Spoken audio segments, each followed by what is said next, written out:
Самиот збор, самата терминологија ни го доловува значењето, односно суштината на празникот, а тоа е дека на тој ден ни се соопштува благата, добрата вест за спасение на светот. Имено ова е денот од кога почнува реализирањето на, ние црковно го нарекуваме домостројот Божи, односно планот Божи за спасение на човечкиот род. Всушност тоа е моментот кога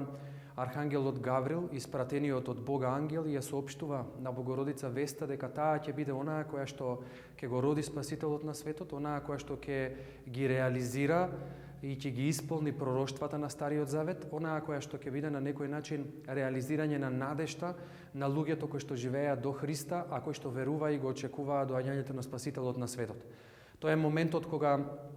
слегувајќи Архангелот Гаврил и поздравувајќи ја Богородица, и ја соопштува волјата Божја дека таа ќе биде избраната која што ќе го роди Спасителот на светот. Низ диалогот таа му вели: а како ќе биде тоа кога јас не знам за маж, бидејќи Богородица се подвизувала во крајна девственост во својот живот. Тогаш Архангелот Гаврил соопштува дека силата на Севишниот ќе те осени и затоа роденото од тебе ќе биде свето. Имено тоа означува дека ова раѓање не е како секое човечко раѓање и затоа, за да дојдеме до раѓањето, не е потребен процесот што е потребен како кај човекот. Затоа ова е надприродно раѓање и затоа и била потребна,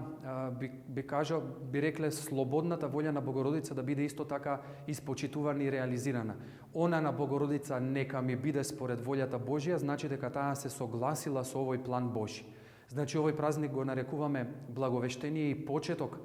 би рекол, на спасението, затоа што токму на тој ден се објавува веста за доаѓањето на Спасителот на светот. Откако Богородица го кажува тоа слободоволно: да, нека ми биде по твојата волја, го прифаќам твојот план, Господи, од тој момент се зачнува во незината утроба Синот, односно второто лице од Света Тројца, Господ Исус Христос, и таа станува бремена со него по силата на Севишниот и на начин кој што е неопислив за нас и ја надминува нашата природа.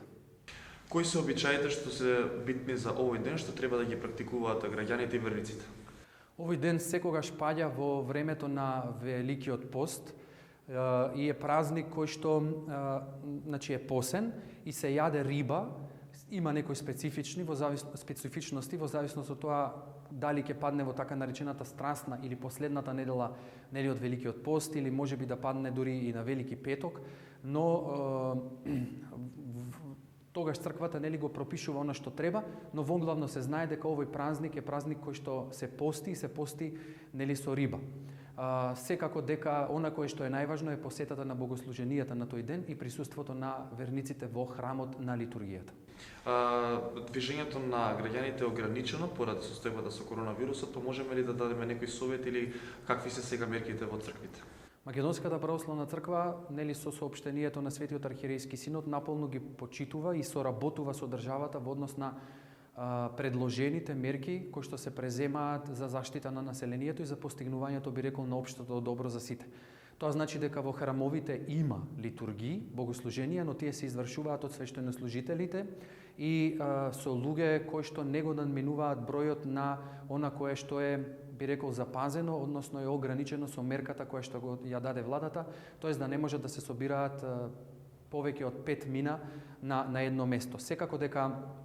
во некои храмови каде што тоа е, би реколо, возможено, се пушта озвучувањето, па секој оној кој што сака да учествува на литургијата, ама да не биде присутен во храмот, можеби некаде да стои во дворот, но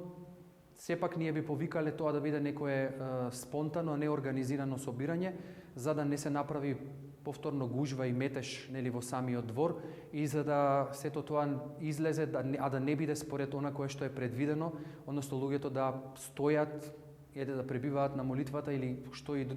било да прават, да стојат на една доволна разграниченост кога не би можело да се шири заразата.